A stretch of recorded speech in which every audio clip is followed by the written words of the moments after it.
AP CM YS Jagan అధ్యక్షతన జరిగిన రాష్ట్ర కేబినెట్ పలు కీలక నిర్ణయాలకు ఆమోదం తెలిపింది. నిరుద్యోగులకు రాష్ట్ర కేబినెట్ గుడ్ న్యూస్ అందించింది. 6100 పోస్టులతో డీఎస్సీ నిర్వహణకు గ్రీన్ సిగ్నల్ ఇచ్చింది. వైఎస్ఆర్ చేయూత 4వ విడతను ఫిబ్రవరి 16 నుంచి అమలు చేయనున్నట్లు వెల్లడించింది. యూనివర్సిటీల్లో నాన్ టీచింగ్ సిబ్బంది పదవీ విరమణ వయస్సు 62 ఏళ్లు పెంచారు. ఎస్సీ, ఎస్టీ, బీసీ, మైనార్టీ మహిళలకు వివిధ పథకాల కింద సహాయం అందించేందుకు 5000 కోట్ల నిధుల విడుదల చేయాలని కేబినెట్ నిర్ణయించింది. ఇంధన రంగంలో 22,000 కోట్ల రూపాయల పెట్టుబడుల ప్రతిపాదనలకు కూడా రాష్ట్ర మంత్రివర్గం ఆమోదం తెలిపింది. ఈ రాష్ట్రంలో ఉన్నటువంటి డిఎస్సి జరగాలి అనేటువంటి కోరిక ఉంది చాలా మందిలో.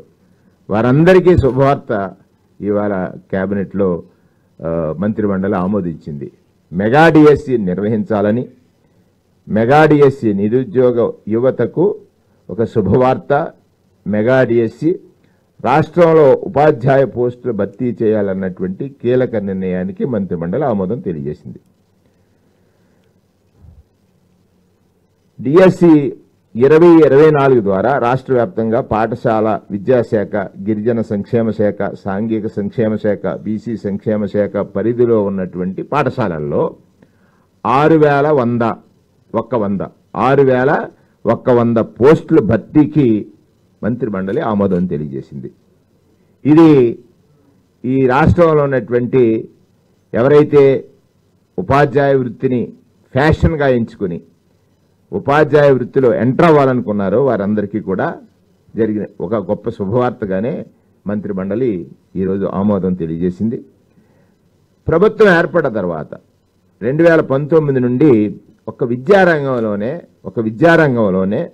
14,219 పోస్టులు ఈ ప్రభుత్వం నియామకం చేసింది.